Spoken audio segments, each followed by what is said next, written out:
My name is Alicia Albrechtsen from Pneumatic Addict, and today we are going to review the SawStop CTS 10-inch compact table saw. I'm going to talk about a few different topics, starting with my first impressions, what I thought when I first opened up the saw. Then I'll briefly cover some of the setup and the features that the CTS has. I'll also share my thoughts about using the saw in different ways now that I've tried it out on a few different projects. And finally, I will discuss the differences that I have seen between the SawStop Compact Table Saw and the SawStop Jobsite Saw that you have seen me use for the past couple of years. This video is sponsored by SawStop.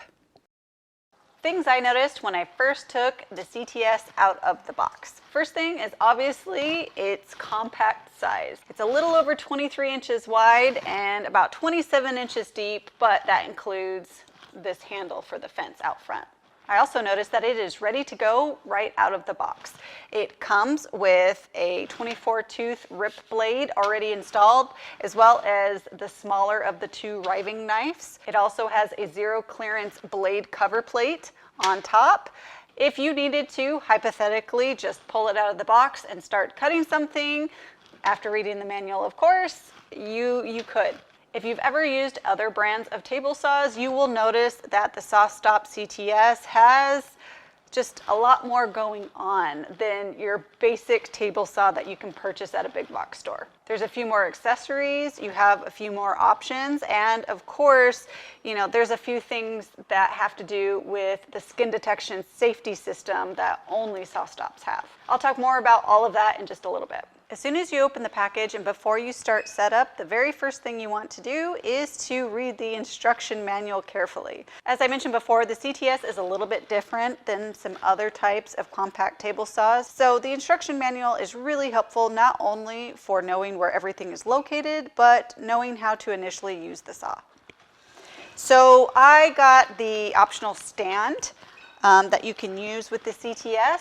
You don't have to use it if you don't want to. If you want to build a custom workbench, you have that option as well. You would just mount your saw directly to whatever work surface you are going to use. Something cool and unique about this saw is the fact that it is very travel friendly. There's nothing that can fall off or get lost if you're moving your saw from one site to another. Every other saw that I have used in the past packs up and has attachments for, push sticks and cords and things like that, but it never had a place to store your fence. So even if everything else had an attachment, your fence was always vulnerable on top of the table and could get damaged or could get lost. The CTS, when not being used or when you're traveling, actually stores the fence on the underside of the table. To remove the fence, you push on these tabs on both sides, and then it comes off, and you can reposition it up here. So it has 3 different mounting points, one left of the blade, 2 right of the blade. Having those 3 different mounting points enables you to get really specific cuts, including a 24.5-inch max width on the right side of the blade. It's pretty great. Once the fence is locked into one of its mounting points, you can pull out this knob and twist it, which moves the fence along a rack and pinion system, connecting the front to the back. That ensures that your fence will always be perfectly parallel to your blade, and you won't have one end accidentally shift out of square as you're pushing on it. When you have your width where you want it, you simply push the handle back in, and now your fence is locked. Looking at the fence, you will notice that it has 2 sides, one larger rectangle on one side and one smaller rectangular plate on the other. That is one of my favorite features. This is a secondary fence. You can lift it up and move it. And it does 2 functions.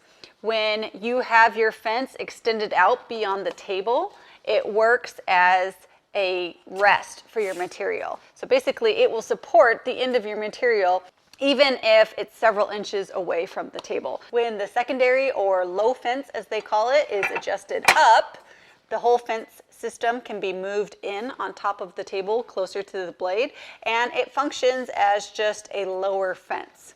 This circular contraption adjusts your blade in multiple ways. If I turn the knob, That raises the height of my blade up and down. And if I want to tilt my blade, I squeeze this outer ring, and then I can move to the proper angle using the guide behind the knob. There's also a ring that allows me to very slightly make small micro adjustments to the tilt of the blade, adjusting, fractions of a degree at a time. So I make sure that my angle is dialed in perfectly.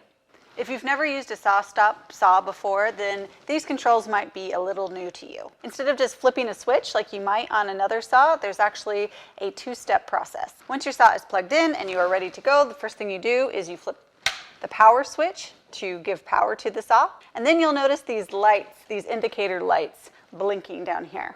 The red and green lights mean different things. There is a chart on the side of the saw as well as one in your manual. The pattern of the two lights indicate whether or not the skin detection system is working, whether or not the saw is safe to use, if your brake has been activated, a number of different things. Right now, as you can see, I have a solid green light and no more blinking red light, which means the skin detection system is working, it is activated, and my blade is ready to be turned on. To get my blade spinning, I pull out this giant red knob. Lastly, there is one final knob, which is used to bypass the skin detection system. Since I've started using a SawStop, I have been asked if it's possible to turn off the skin detection system, which it is, and using this bypass switch is how you're going to do it. I recommend checking your manual to see for which materials and under what circumstances SawStop recommends turning the bypass mode on. One bonus feature that I absolutely love about the CTS is the fact that the table is quite a bit deeper than most smaller table saws. Specifically, the distance from the front of the table to the blade. On the CTS, it's over 7.5 inches. This is important because this area gives you plenty of space to get your material loaded up onto the table and stabilized before it starts cutting. Having plenty of distance in front of the blade is also really important if you plan on making and using a crosscut jig for your saw. Most other small portable table saws have a much shorter distance in front of the blade. The dust extraction port is found on the back side. It's 2.5 inches in diameter, which happens to fit most standard shop vacs. Now I'm going to take just a few minutes to compare the SawStop CTS Compact Table Saw with its slightly bigger brother, the Jobsite Pro. The most obvious difference is the size. The Jobsite Pro is a little over 24 inches deep and about 31.5 inches wide, but it can be expanded to over 43 inches wide. The bigger table surface gives you more stability for large materials, maybe like plywood. Typically, the larger the table on a saw, the larger rip capacity or maximum width between the fence and the blade you are able to cut. As somebody who often cuts sheet goods, that distance was the most important thing I was looking for when I was initially shopping for a table saw. The Jobsite Pro has a maximum rip width of 25.5 inches, but amazingly, with the multi-fence positions, as well as having the secondary lower fence, the rip width capacity on the CTS is only an inch smaller, 24.5 inches.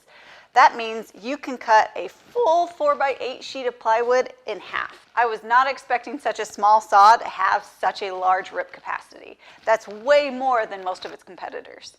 The next most important element where you will notice a difference between the Jobsite Pro and the CTS is the fence. Anyone who does a lot of work on a table saw will know having a good fence is critical to getting a good result. As I mentioned before, the fence on the CTS is kind of revolutionary. It has a lot of mobility and options that a lot of other saws don't have included. The Jobsite Pro fence is also very, very good, but in some different ways. In my opinion, it is more similar to some of the fences that I have seen on the larger SawStop cabinet saws. It's a little bit larger, taller, and wider, which is good if you're the type of person who likes to use jigs, which accommodate the fence. It also has a very, very smooth, low friction coating on both sides, as opposed to the smooth aluminum of the CTS. It also has the optional lower fence as well. This one's a little bit different. It doesn't pick up and flop from side to side. It fully detaches and can be removed altogether, or it can be repositioned on either side of the fence. It also has this really cool built-in knob that when I turn, releases this extra little support fin. This is useful whenever I have the table fully extended and I need to support material in front of the fence. As you can see, the release mechanism for the fence is on top, not out front like on the CTS, which is more convenient in some applications, possibly inconvenient in others. Also, the fence on the job site is not set up on a rack and pinion system, which means the front and back slide on separate rails independent from one another. Luckily, the fence and the locking system are engineered very well, so whenever I move the fence and I lock it into place, it kind of self-centers itself, if that's a term, and it will always be completely perpendicular to the edge of my table. With the Jobsite Pro, you have a rolling cart, which not only rolls on these two large casters, but also folds, making it easy to store when not in use. The idea with the stand on the CTS is completely different. It doesn't have casters to roll around with, but the fact that the entire saw can be detached in just a couple of seconds gives you just a different type of flexibility. I'm breaking down some material right now, and I am using this miter gauge.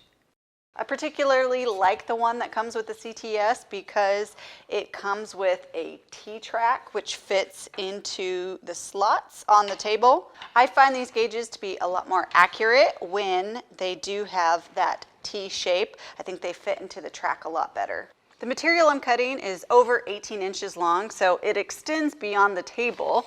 Luckily, I just flipped down my little secondary lower fence, and it helps support the far end of this board really well.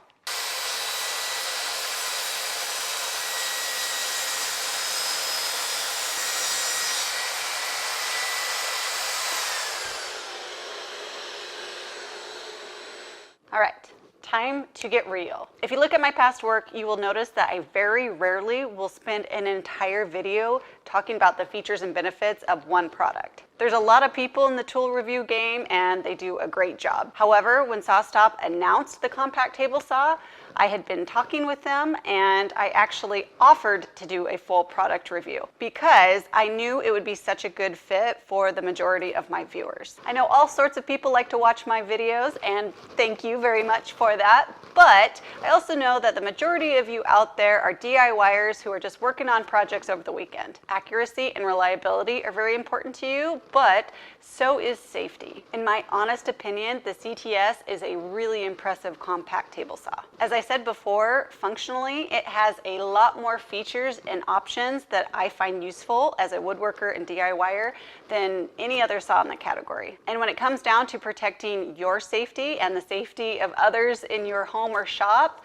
nothing else compares. Only SawStop offers their patented skin detection technology, and the CTS has a few other really cool safety features, like being able to lock out the power switch. You guys always have a ton of questions for me whenever you have seen me using my SawStop saw in the past, and I hope you don't stop asking. Please feel comfortable to leave whatever questions you have in the comments below. I've included a link to SawStop's website in the description box where you can learn more information about all their products. If you're interested in getting a CTS for yourself, I've included a link for that as well.